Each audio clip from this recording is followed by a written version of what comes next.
Julie Henlon-Rubio is Associate Professor of Christian Ethics at St. Louis University. Currently, she is at work on a new book tentatively titled Both Personal and Political: Catholic Reflections on American Social Problems. Most of her writing comes out of a commitment to bridge the traditional gap between personal morality and social justice. She has participated in interdisciplinary gatherings of social scientists and theologians sponsored by the Religion, Culture, and Family Project, the Lilly Endowment, and the Institute for American Values. In this talk, titled Do Local Actions Matter? Arguments from Christian Ethics, Dr. Rubio gives multiple arguments for why individual local action really does matter in answer to those who want to focus entirely on political and legal solutions to social problems. So I start this with two kind of contexts. One context is there's a lot of interest in local everything, right? Local food, shopping local. Even there's a lot of talk about how students today are more likely to be involved locally and do service and things like that, whereas students, say in the 60s, were more involved in protest and large-scale movements. A little bit doesn't quite fit with all the Occupy movements, but that tends to be a trend that people, that especially young adults today, tend to be more concentrated on local solutions. And there's a lot of energy around local issues for people in their 20s and 30s as well. And that's not uncontroversial at all. There are many who look at how students, young adults, and others are focusing so much on local choices, working so hard to grow their own food and shop at the local market, and all of that, and yet seemingly ignoring the large structural issues. And so there's criticism of that, and some worry that if we focus so much on these local things, that's going to mean ignoring the large, more significant political issues. And so people ask, does what we do locally really matter? Does all this time I spend composting, right? And all of these other things that we do locally, does that really matter? Is all that energy misplaced? Would it be better placed somewhere else? And so this paper takes these questions as its starting point, but argues that local strategies are significant. And not only that, in my own field of Christian theology and ethics, I'm arguing that they deserve foundational status. For these 5 reasons that I've put on your paper here, and these are the 5 parts of the paper. So first, most people don't have the privilege of working for structural political change. And so if we're only talking about that, we're not talking to that many people. And it seems to me that theology should try to talk, as ethics and philosophy should, to a broader range of people. Second, in Christian ethics especially, there's a real concern with faithfulness and a concern that maybe if we get involved at the local level, that will be faithful, but maybe not effective. But I'm going to argue that you can act locally and be both faithful and effective. Third, maybe I'll differ with some people here on this, but I'll argue that these large-scale programs and political solutions are important, necessary, but insufficient. And then fourth, in theology, the way this gets placed is not so much individual political, but personal conversion versus structural change. And I'll say, yes, that's important, but there are ways to go about doing that. And an awful lot of the time, conversion or the cultivation of virtue happens precisely through these kinds of local actions and practices. And then fifth, I think that especially in our times, these local efforts can become even more effective means of social transformation if we pay sufficient attention to them. So that's where I'm going. And I should tell you that this is perhaps not particularly well received in my own field, and I'll try to indicate for you how this is kind of going against the grain in theology, as well as perhaps in other disciplines. So the first part. I'm going to start by saying I think that there are some things that only government can do. Right? Laws enacted in the 60s and enforced by the courts prohibit racial discrimination in the work schools and workplaces. We have programs like Section 8 housing and WIC, Medicaid, all of these things do things for millions of people that probably none of us working on our own could do. I'm not sure, some people have asked me, can you put immigration into this book that you're working on the local? Like, I just really don't know how that gets solved at the local level. So there are some things where we need those big solutions.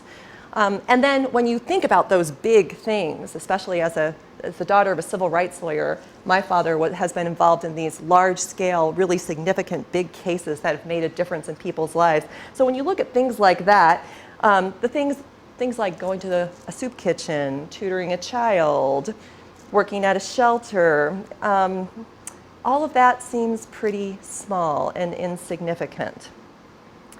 Yet I'm going to argue that these actions are significant. All Christians have an obligation to aid the oppressed. I don't think I have to argue that too much, but I'm finding that I do have to argue. I had a student in my Christian morality class in the fall say that one of the things she learned in my class was that it was an obligation to do something for the poor and not just something that you could do if you felt like it. So I think that's crucial to start from that perspective, that's fundamental to Christian ethics, and that goes back obviously all the way scripturally, early church, all the way through the history of the church. But not all Christians have the capacity to get to the root of big social problems. In fact, very few of us. So I'll be using a lot today the church document, Caritas in Veritate by Benedict, the former Pope Benedict XVI. And he argues that loving your neighbor, everybody knows that's a Christian obligation, but loving your neighbor entails a commitment to the common good, so that each person can effectively pursue what is good in his or her own terms. To love someone, he argues, is not simply to have goodwill toward another or feel some vague feeling of compassion, but rather to desire that person's good and to take effective steps to secure it. But the ways in which people take up that responsibility are going to vary. Some people will have vocations to politics, social reform, economics, business, but most of us are probably going to work at the neighborhood or community level. Some people have more power, money, and influence than others, but that duty to do some kind of work to make the pursuit of the good more possible for more people remains. So this call, I think it's a call to conversion that's really in Caritas in Veritate, is a challenge to U.S. Catholics, I think, because 90% of Catholics agree that concern for the poor is essential to Christian teaching. There's nothing that Catholics say is more essential to Christian teaching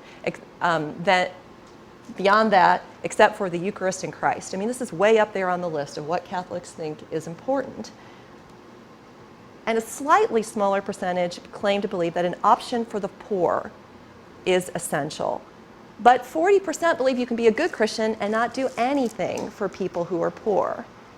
And even if a majority agree that having an option for the poor means doing something, there's limited evidence that this concern is central to the lives of most Catholics.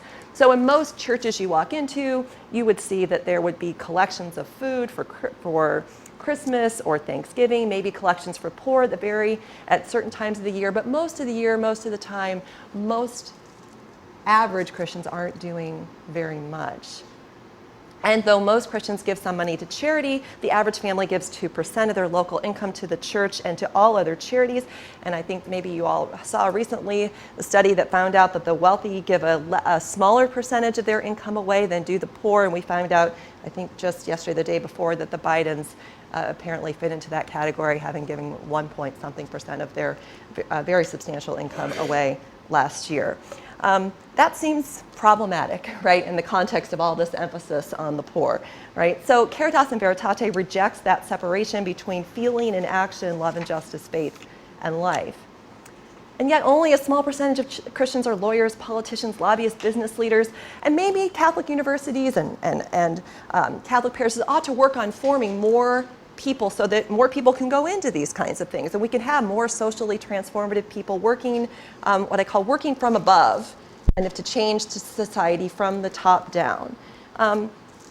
Even still, the vast majority are going to influence things much more so from the low. It's going to be family, neighborhood, workplace, church, community.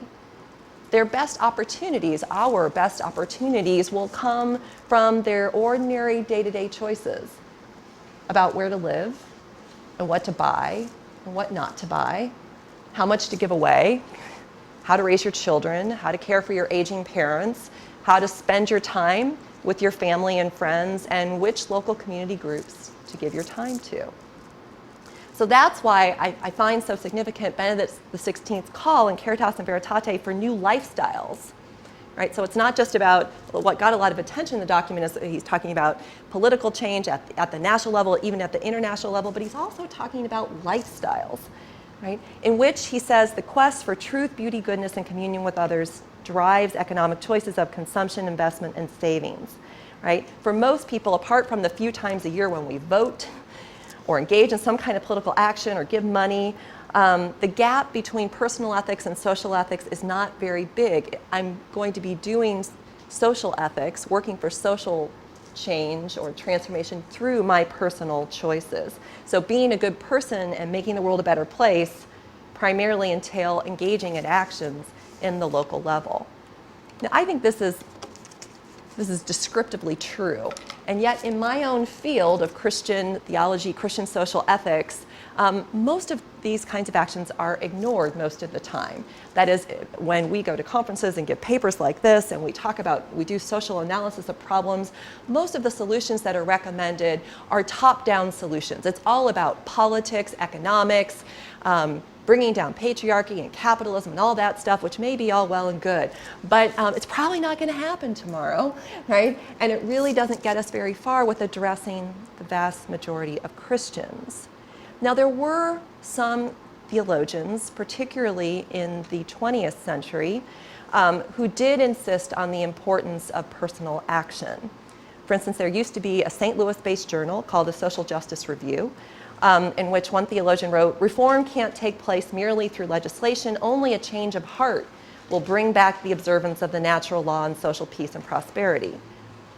Some of these theologians had these really idealistic visions of a kind of medieval society where it would be very organic and it would be organized around families, sometimes farms and small cooperatives with a very limited role for government. And that's really the only way that they thought that real change would happen.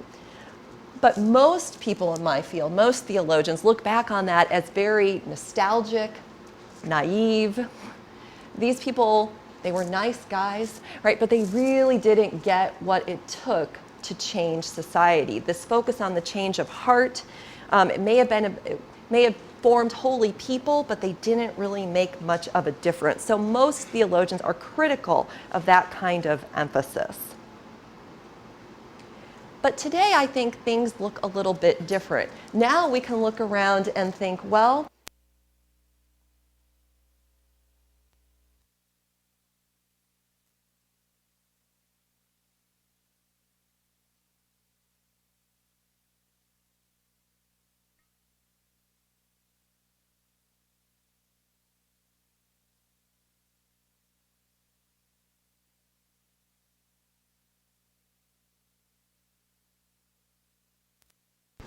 and actually, that really is what Catholic social teaching talks about. Perhaps you heard in all the arguments over Paul Ryan's budget among Catholics. It was pretty vicious among Catholic theologians and ordinary Catholics as well. So we argued about whether Paul Ryan's budget was really Catholic or not. And the reason that we're arguing about these things at all is because of this whole emphasis in the Catholic social teaching on the principle of subsidiarity, right? So that comes originally from Pius XI, and the passage that is often quoted is this: just as it is gravely wrong to take from individuals what they can accomplish by their own initiative and industry and give it to the community, it's an injustice and a grave evil and a disturbance of right order to assign to a higher association what lesser and subordinate organizations can do. Or as my friend Megan Clark, who blogs with me, we have a blog called CatholicMoralTheology.com, a bunch of us, she says more succinctly, lowest level possible, highest level necessary. So sometimes we need that highest level to solve the problems, but the lowest level possible. So this principle suggests the importance of family, neighborhood, church, and community, all of which should come before politics. And really, if you look back in the documents of Catholic social teaching, they include all kinds of references in documents on social problems to things like prayer and spiritual reading, family, virtue, schools, all these kinds of things. Now, they tend to get forgotten today, but it's all there. And they're all talking about what is sometimes called in the documents intermediary groups. So groups between, again, the personal and the political. And there's this idea that these intermediary groups are crucial to a human society, right? So to be involved in these small groups is somehow makes us more human, right? The social critic Wendell Berry, I think, gets this right when he says that it's in associations that ordinary people are able to make their marks. He says we need better government, no doubt, but we also need better minds, better friendships, better marriages, better communities. We need persons and households that don't have to wait on organization, but can make the necessary changes in themselves and on their own, right? So in an age when we can be a little, previously people were thinking that it was naive to think just about the personal. Today we can think, well, it might be kind of naive to think just about the political, right? So it might be actually then that we can focus on what we can do, right? And I would argue then that the primary task of Christian theologians and Christian ethics is to help most people reflect on just what it is they can do at the local level, right? So the second part, faithful and effective. The problem this raises in Christian ethics, again, is that for many people, this call to focus on the local seems like it would mean being faithful and holy, but not really effective. So first, I'll agree with my theologian friends who argue that faithfulness should come first. So there's a sense in which that's right. Christians are not simply utilitarians. We're not simply interested in what works, what gets us the greatest good. And there's something about this assertion that to be faithful is the first responsibility. That makes some sense. And it also makes some sense to say that it's not on the effectiveness on our actions that will be judged. I mean, if we were all judged on how many people we actually saved with our actions, that would be problematic, and that's not, in fact, what the Christian tradition suggests. So in the story, for instance, of the Last Judgment in the book of Matthew, chapter 25, when we have the sheep and the goats, it's not about the actual numbers of people you change or the policy that you change. It's about did you engage in the action, right? Did you engage in the action of feeding and clothing and all of that, right? So similarly, some of the great saints and martyrs of the contemporary Catholic tradition, like Dorothy Day, focus on the importance of faithfulness. Dorothy Day talked about the little way, drawing on saints in the Catholic tradition. And she would say, what we do, right, may look small, but that's okay. That's what we're supposed to do. And she would say, sometimes there's nothing to do but love, right? There really isn't anything big that can be done. There's no chance of rehabilitation, no chance, so far as we can see, of changing the people that came to them, and the homeless people that came to the Catholic worker. No chance of adjusting them to the world, and who wants to do that anyway, she said. But she thought in that context, when there was really nothing, we're not going to solve homelessness in St. Louis tomorrow, it's possible not to change the world, but to make it a little simpler for people to feed, clothe, and shelter themselves as God intended them to do. Right? We can, she said, to a certain extent, change the world. We can throw our pebble in the sand, in the pond, and be confident that there will be these ever-widening circles that will reach around the world. But this was a really realistic and tempered hope, born of the belief that, this is the quote I have on there, we're sowing the seed of love, we're not living in the harvest time. So the important thing to do is sow the seed, right? Whether or not it's really going to come to fruition now, we can't know, and we can't be judged on that. So she said, we must love to the point of folly. We must be, she said, often fools for Christ, right? Love even when everybody else says, why are you doing that, right? And people do that today still in the Catholic worker shelters in St. Louis. Like, why are you spending all your time loving these people who seem to not be making much progress? She said, you still do it anyway, even though it doesn't look effective, because that's what Jesus called us to do, essentially. Right. So there's a really important insight there, that faithfulness is the first important mark, and that consequences are not something we can be judged on because consequences are not always in our control. However, I argue that valuing faithfulness doesn't necessarily mean foregoing, let alone being unconcerned about effectiveness. Right. Sometimes my students will say, and lots of people say this, if it helps one person, right, it's worth it, right? And I think, I don't know. Yeah. If we're doing something ineffectively and it's only helping one person and we could help more, that doesn't seem completely compassionate to me.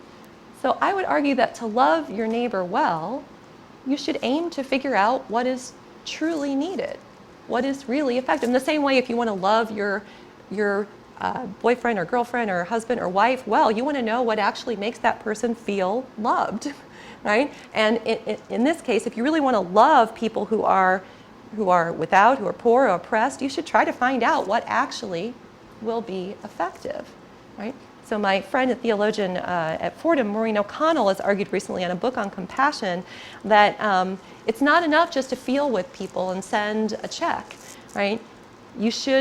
Compassion should mean going beyond sympathy to ask hard questions about how to solve these seemingly untractable problems, right? And she really calls you as Christians to task because she thinks we're satisfied with compassion, and that leads us to a complacency with problems. And she does a whole analysis of Hurricane Katrina, right, about how people reach out. We reach out in the context of disaster and we give, and people go do these things, but we're not asking the larger questions about why and how can we prevent this from happening again. Right. But even though O'Connell calls Christians to replace this kind of distant charity and vague feelings of compassion with social analysis, political action, she doesn't put her hope in politics, right? She puts her faith in nonprofit agencies that are working with local communities for social change. So for her, having real compassion, meaty compassion, doesn't mean abandoning local solutions. It actually means understanding social systems and then supporting the local actions that are most effective. Right? So this is not naive from her perspective. This is exactly what we need to be doing. So in the 21st century, I think, new generations of Christians want to be truly helpful, but we're far less confident in the possibility and promise of political change. So in this context, working from below rather than from above is not utopian or naive. It actually can be both faithful and practical. So third part, large-scale programs and politics necessary but insufficient. So in Catholic thought, the principle of subsidiarity that I discussed above, beginning with the local, does not go as far as what I would call extreme localists in arguing that against large-scale solutions altogether. Pope Benedict claims that those who love their neighbors, that loving your neighbors who live outside your home entails involving yourself in the life of society, juridically, civilly, politically, culturally, making it the polis of the city. So we can't give up on the big things altogether. And in fact, Pope Benedict calls Christians, and by extension, everyone else, to bring charity or gratuity, he calls it, this idea of giving, into economic and political systems. So it's not that we say, well, politics is all bad and it's not worth anything and it's just all scandal, and we give up on it and go into this other realm where we can really be loving. It's that we take that kind of loving, giving ideal and bring it up into political and economic systems. Right? So he puts forward this view that social relationships of friendship and solidarity can be conducted within economic activity and not only outside it or after it. Because the economic sphere is human, it has to be ethical. And so the logic of the gift must have a place within normal economic activity. Now that's pretty challenging, right? I'm right now working on putting, we are, with my husband, working on putting our house on the market. And this is a really sobering realization of what it means to participate in the market, right?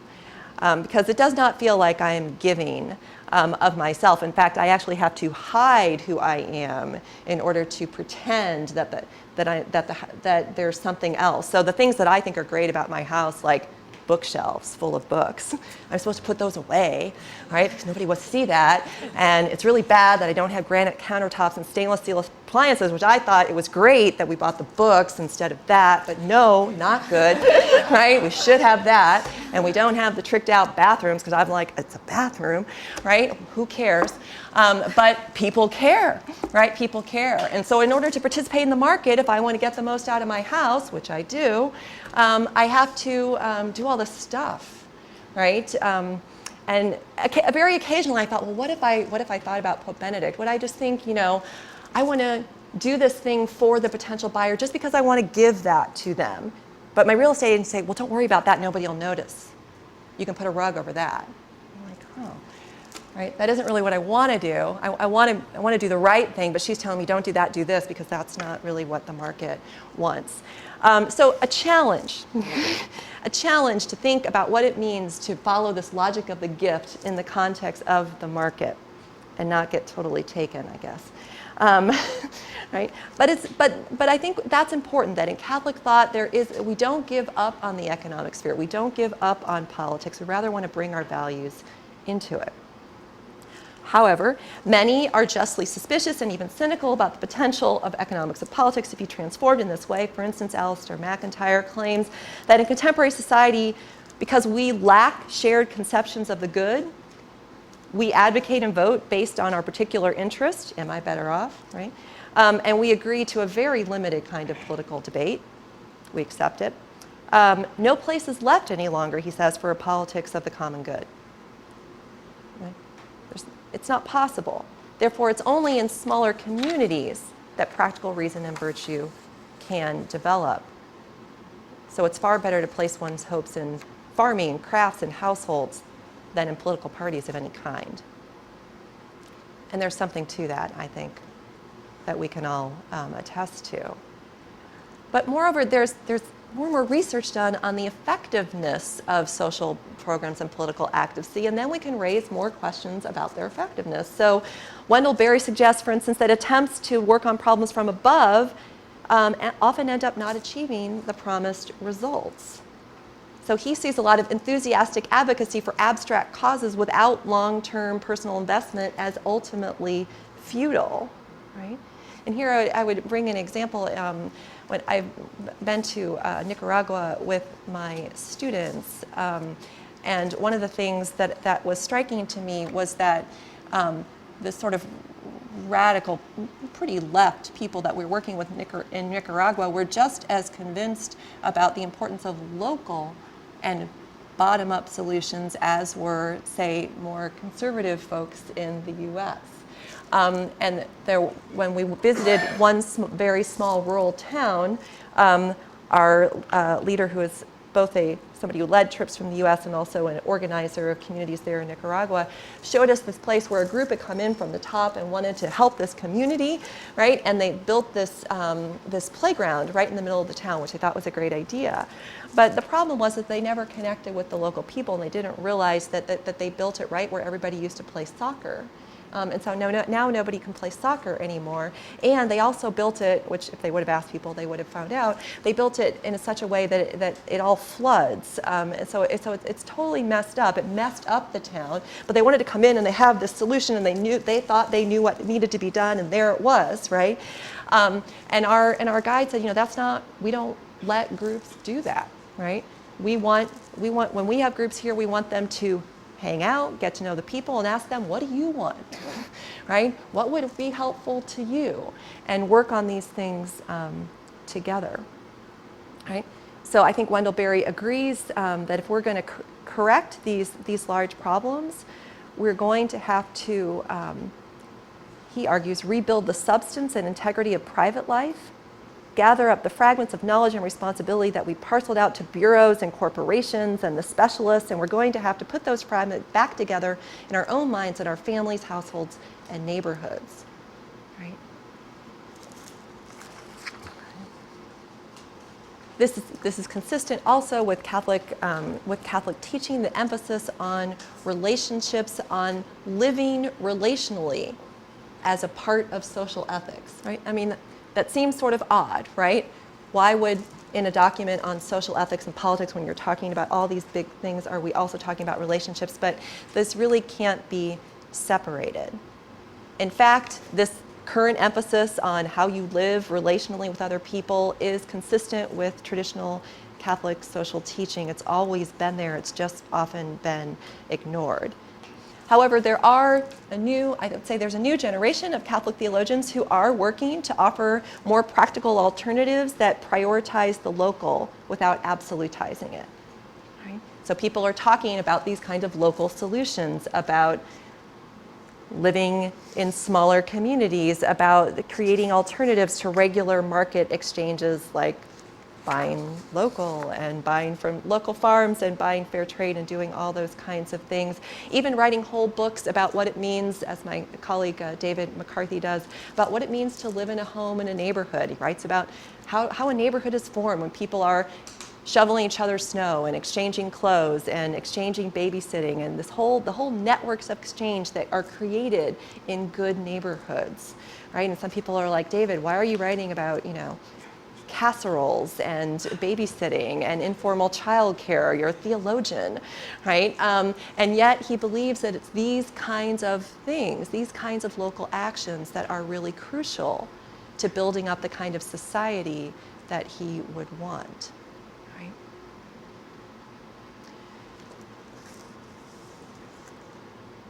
And in fact, that is where some Catholic theologians stake their claim.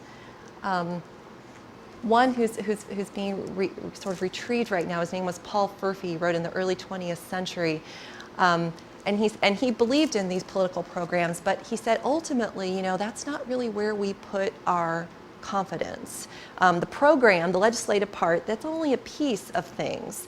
But he says Catholics have never believed that it was the function of the state to wholly reform society. That's the reform of divine grace. The state can at most reform the external acts of the human person. The state cannot renew the person as a member of for him, the mystical body of Christ, the church. So politics can work on the external, but not the internal, right? So he focuses instead of what he calls the personal practice of social virtue, right? He's like, that's where we really put our hope, right? On what people can do to change things at that level. And there, I see in the work of these theologians some parallels with some contemporary sociologists. One whose work I found enormously helpful is James Davison Hunter's work, To Change the World. And in this book, Hunter kind of goes through and does this sweeping analysis of Christian attempts to change the world. And he says the dominant framework seems to be, whether Protestant or Catholic, it seems to be, it has become anyway, let's change the government. Whether you're on the right or the left, let's put our faith in trying to change the government. And he said, when you look at what Christians have actually gotten from that, it's not very much, right? So they put their hope in these solutions, and they really haven't gotten that much from it. So he advocates putting at least some energy in other places, right? And yet, when we do this, right, we have to be willing to ask hard questions about effectiveness, both of the smaller programs and the larger programs, right? Just because a program is small doesn't mean it's necessarily going to be effective either. So just as Hunter is asking questions about what have political parties done for Christians, in the same way we have to ask questions about Catholic worker movements. Though it is true, as Dorothy Day said, that they have fed and clothed people and been rocks in communities where often nobody was there to love, we also have to ask, so what's happened to those neighborhoods where there have been Catholic worker shelters for many, many years? Have they in fact changed? Has poverty been reduced, actually, or is it simply that poor people have been served? So we need to ask those kinds of questions as well. Right, part 4, personal transformation through local action.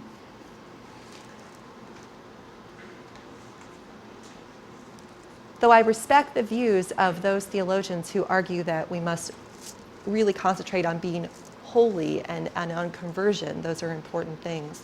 I think it's also true that we have to spend more time thinking about how people become converted, how they are transformed.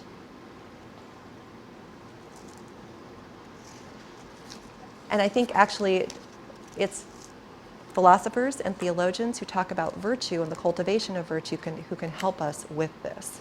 So people most often become converted just in a momentary experience, although that experience might be a starting point, but rather it's in local environments and communities that people become transformed, right? It's through participating in practices with other people that they become different kinds of people at their core, right? So the example I give here is from the work of poverty. John Paul II, in a really wonderful document called Ecclesia in America, argued that it's really important that people actually for Christians, encounter Christ in the poor, and that encounter is going to be significant not just for the people who are poor, but for the people who are not.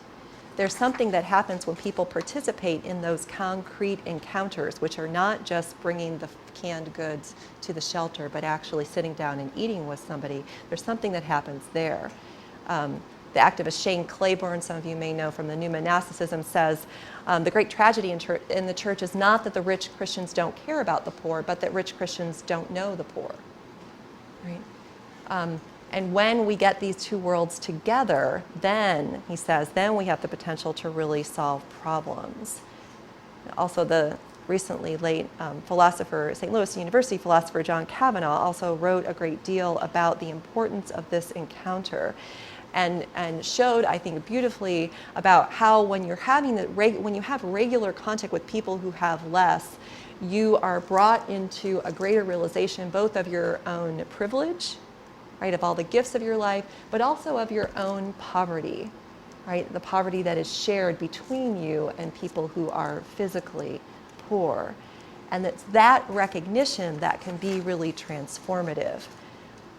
So it seems to me that focusing on local efforts brings together these two poles of the personal and the political. It is personal, but it's there's participation in communal practices that people are transformed. And finally, I'll just briefly on point 5, the possibilities of social change from below.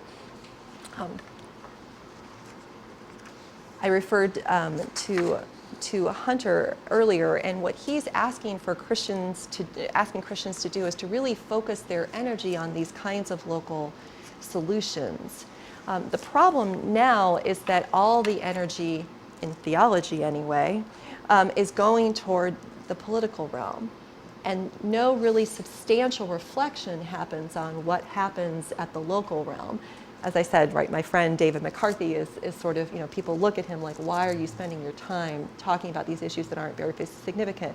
But because of that, we don't really have good information or good analysis about what actually is effective and helpful at that local level and what isn't, right? So we have sort of anecdotal evidence.